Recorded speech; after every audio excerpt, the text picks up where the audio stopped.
Friends, कैसे हैं आप लोग। मैं रब की बेटी चैनल से मेरे चैनल में आपका वेलकम करती हूँ।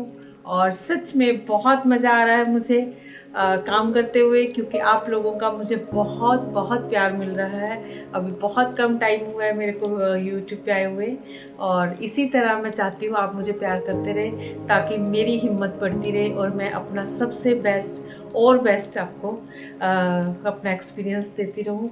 और मैंने स्टार्टिंग में बोला था कि मेरी वीडियो सारी इमोशनल रहेंगी, मोटिवेशनल रहेंगी एंड पॉजिटिव एटीट्यूड के ऊपर होंगी।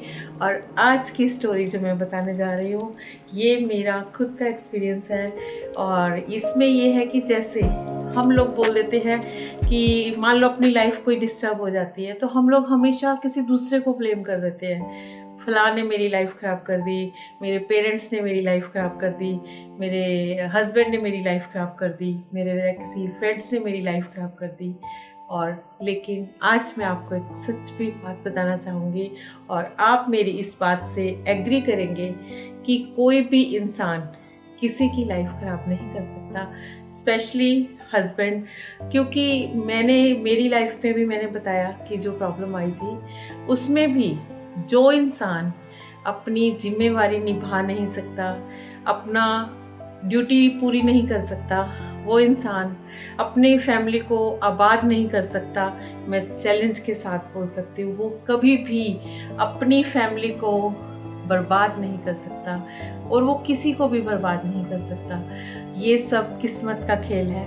और इसके लिए मैं आपको एक दो उदाहरण देना चाहूँगी, एग्जाम्पल देना चाहूँगी कि जैसे हमारे हिंदू धर्म में माता सीता का सभी को पता है, जो मर्यादा पुरुषोत्तम श्री राम जी की पत्नी थी। और उन्होंने, आपने देखा होगा, उन्होंने जब अपनी शादी उनकी हुई थी, तो उनके पिताजी ने, क्योंकि वो बहुत बड़े एक राजा थे, उनकी वो राजकुमारी थी, उन्होंने अपनी बेटी के लिए बहुत बड़ा स्वयंवर रचाया था कि जो भी मतलब मेरी बेटी के लायक होगा, जो इस धनुष बाण को तोड़ेगा, वो मेरी सीता से शादी करेगा, मेरी बिटिया से शादी करेगा।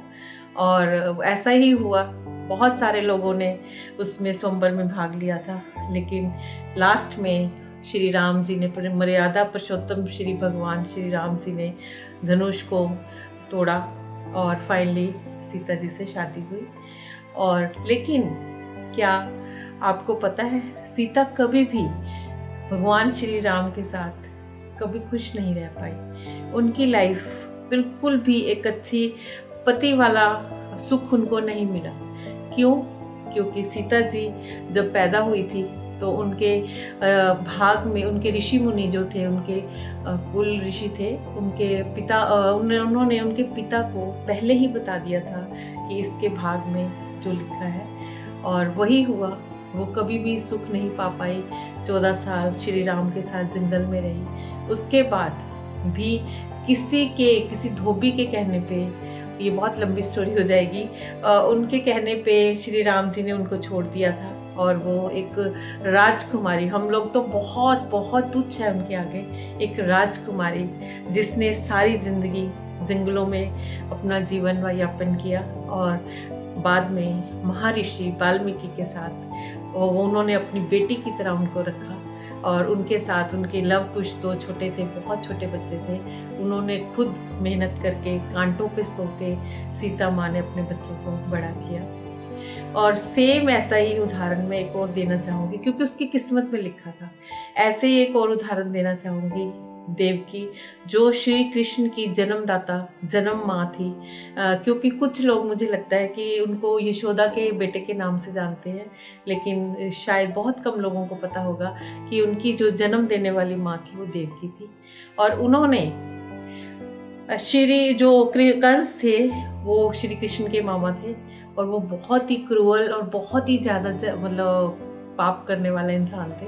और उनको एक भविष्यवाणी हुई थी कि जो भी उनकी बहन देवकी के कोख से पैदा होगा, वो इनकी मौत का कारण बनेगा, कंस की। और वो श्री कृष्ण का ही बताया गया था।